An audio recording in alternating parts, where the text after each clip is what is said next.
Today finds me on the road south to Calgary, which is located about 3 hours south of Edmonton where I live. And I'm headed down there to see a museum I've heard about, the Calgary Military Museums. I understand it's supposed to be pretty spectacular. The Military Museums of Calgary is the second largest military museum in Canada. The museum is comprised of 4 regimental museums for the Lord Strathcona's Horse, the Princess Patricia Canadian Light Infantry, the King's Own Calgary Regiment, and the Calgary Highlanders. There is also 3 branch-specific museums for the Army, Navy, and Air Force, an art gallery, and the Military Museum's library and archives. Well, here I am, and one of the first things you see is a static display of a Canadian F-18 fighter jet, visible from Crowchild Trail, set to look as if it is blasting off into the sky. In this episode, I'm going to concentrate on the display of armored vehicles on the tarmac outside the museum. First up is a tank type I remember from a happy adventure in my youth, the Centurion Tank. The Centurion was a British tank designed in the late stages of World War II and was deployed too late to take part in that conflict. The British used Centurions during the Korean War, and Canada used this type of tank from the mid-1950s until it was replaced in 1977 by the Leopard tank. In 1976, when I was a young lad of 15, my Army cadet unit, the 19th Alberta Dragoons, took a weekend trip from Edmonton to visit the Lord Strathcona Horse Regiment, which at that time was based at CFB Currie in Calgary. In the 1970s, regular force troops just loved cadets, which I am sure is still the case today. On our visit to the Lord Strathcona's Horse, we were taken on rides on their M113 APCs, showed inside their Lynx armored reconnaissance vehicle, and taken into a hangar on the base where one of these Centurion tanks was parked.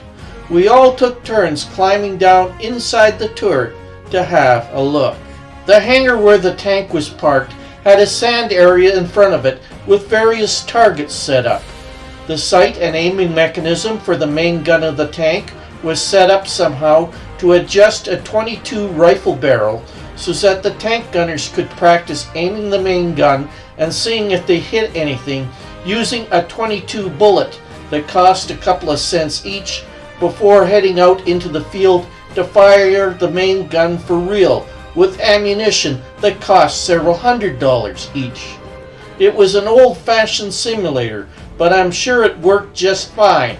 It is now 47 years later, and I saw this set up to practice tank gunnery only once, and only for a few minutes, so I can't give you any more details on how it was set up. If an old Strathcona is watching this YouTube, maybe he can add some details about this in the comments section below. I next saw a Centurion tank 3 years later when I was in the militia with the South Alberta Light Horse in July 1979.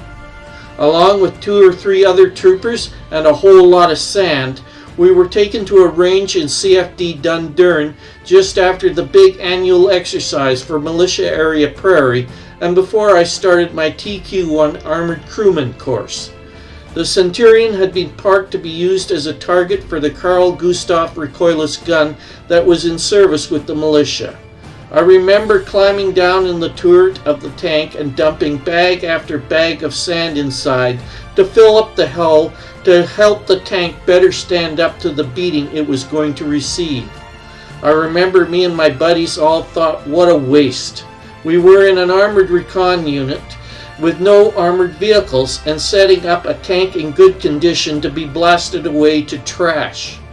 A week or so later, I learned the turret of the tank was blown off by a Carl G round. 44 years later, I wonder what, if anything, is left of that Centurion tank.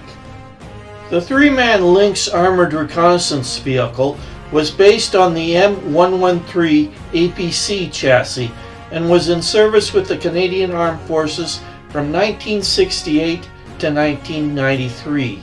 The Calgary Military Museums had several of these tracked recon vehicles on display in a variety of paint schemes, including one in the white UN peacekeeping paint scheme. One of the things pointed out to us during my 1976 visit as an Army cadet to the Lord Strathcona Horse was that the commander of the Lynx armored vehicle could fire his .50 caliber machine gun electronically while buttoned up safely inside the vehicle so as not to be exposed to enemy fire. The Lynx was brought in as a replacement for the Ferret scout car, one of which was also on display on the museum's grounds. The Lynx was eventually replaced by wheeled armored fighting vehicles such as this Cougar seen on the grounds of the museum. There were also tanks from World War II on display outside the Calgary Military Museums, such as this Churchill Tank. Design of the British Churchill Tank began in September 1939, and it was rushed into service to replace all the tanks lost by the British and Commonwealth in the 1940 evacuation of Dunkirk. In August 1942, several Churchill tanks took part in the Dieppe raid, where they floundered on the beach or drowned on disembarkation. Later in World War II, several of these tanks, including the one on display on the museum grounds, were converted to flamethrowers. These flamethrower tanks towed a large wheeled trailer to hold the fuel for the flamethrower, and you can see the hose attachments for this trailer on the Churchill tank on display on the museum's grounds. Also still visible is the flamethrower nozzle that replaced the bow machine gun on this old Churchill tank. Next, we turn our attention to the World War II Russian front and the Soviet T34 Tank. There were several variants of this iconic tank, and this one, the T34-76, was given the nickname Mickey Mouse by the German troops it came up against. Due to Red Army tank crews going into battle with the turret hatches open, the T34-76 was one of the Soviet tanks called Mickey Mouse by the Germans, due to the hatches reminding them of the famous mouse's ears.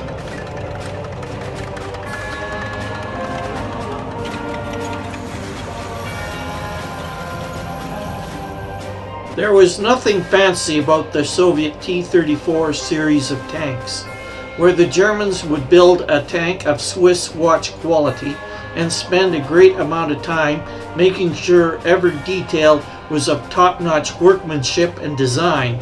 The Soviets assumed the tanks they built needed to be on the battlefield as soon as possible and would most likely not survive long enough to empty their first tank of fuel. So they went with the philosophy, if it can run, is armed and fueled up, get it out the door. There is a story that some of the tanks built by the tractor factory in Stalingrad rolled out the door and into battle without even being painted. The Tiger and Panther tanks built by the Germans were fancy all right, but also complicated and prone to breakdown and hard to repair. Also, due to their great weight, these German vehicles could not use the light bridges in the Soviet Union and would have to ford rivers, where they quite often got stuck and had to be abandoned. Due to their simpler design, the T-34 could be produced in far greater numbers than the German tanks, and in the end overwhelmed the Germans. Also, the T-34 was easier to repair, and a T-34 that broke down in the field could quite often be repaired and put back into service in a fairly short amount of time. Due to their simplicity, ruggedness, and great numbers built, the T34 series of tanks, in no small measure, helped the Soviet Union recover from the initial shock of the German invasion in June 1941 and contributed to the Soviet march to Berlin and the defeat of Nazi Germany. We have come to the last tank we will examine on the grounds of the Calgary Military Museums this episode, the Soviet T72. This tank in the 1970s was state-of-the-art and a major threat to NATO. 50 years on, this tank has played a major role in Russia's invasion of the Ukraine, but due to a combination of arrogance, the incompetence and corruption of Russian commanders, this tank, as well as Russian tanks of a more modern design, have not performed as well as was expected. Also, there is a design problem with this tank that sought to overcome a problem the Soviet designers in the late 60s and 70s encountered, but left the T-72 exposed to modern anti-tank weapons. The Russian T-72 went into production in 1974 and entered service with the Soviet Red Army shortly afterwards. The T-72 was designed to conform to Soviet military doctrine of the 1960s and 70s of overwhelming NATO defenses by punching through weak points with huge numbers of tanks supported by mobile infantry and air support. The nearly 50-year-old T-72 is considerably smaller than modern Western tanks, such as the German Leopard 2 and the American Abrams. This small profile was meant to make the T-72 easier to hide and harder to hit, but introduced other problems. Western tanks utilize a four-man crew, as seen in this cutaway of a German Leopard 1 tank. There's the driver who drives the tank and is responsible for basic maintenance on the tank. The gunner who is responsible for aiming and firing the main gun. The commander who is in overall charge of the tank and is responsible for monitoring the battle space, looking for threats, targets for the gunner, and directing the driver where he wants the tank to go. Finally, there is the loader, who is in charge of loading the gun with the proper rounds required by the gunner to engage the target he is aiming at. There is not a whole lot of spare room in the turret for 3 people in the Leopard 1, and the turret of the T-72 is even tinier, and there is no way 3 people are going to fit in it. The Russians therefore went with a 2-man turret for the T-72 by eliminating the loader position. The Russian T-72 tank uses an autoloader that ejects the spent shell and collects the gun's projectile and propellant from a carousel similar to an old slide projector and then inserts both into the breech ready to fire. Here we see a T-72 gunner loading ammo.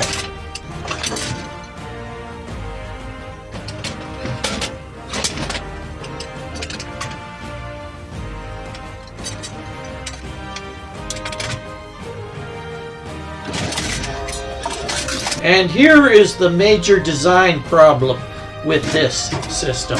The carousel contains 22 high explosive projectiles and explosive propellant charges directly below the feet of the turret's crew, along with 17 more rounds loaded in the hull around the turret, meaning the T-72's commander and gunner are sitting on top of and in the middle of a massive bomb. In Western tanks such as the American Abrams and the German Leopard, the ammo is isolated in separate armored compartments away from the crew space, with blowout panels in the roof of the turret, so that should the ammo be hit, the blast is directed up and away from both the crew and the tank, protecting both.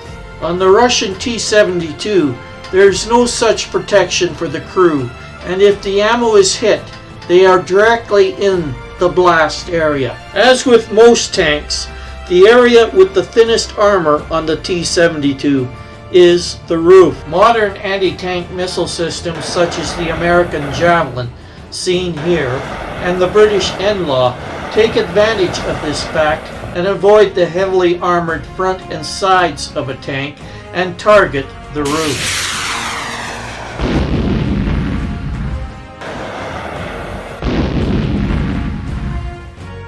Should the turret be breached, there's not much a Russian tanker can do except get out of the tank and run before the ammo cooks off.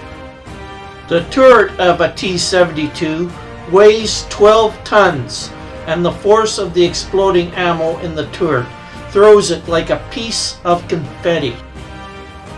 The explosion and fire from the ammo cooking off completely destroys the tank, and the crew is vaporized. That's it for this episode. Next time I'll take you inside the Calgary Military Museums to take a look at what I saw there. Till we meet again, everyone keep safe and well.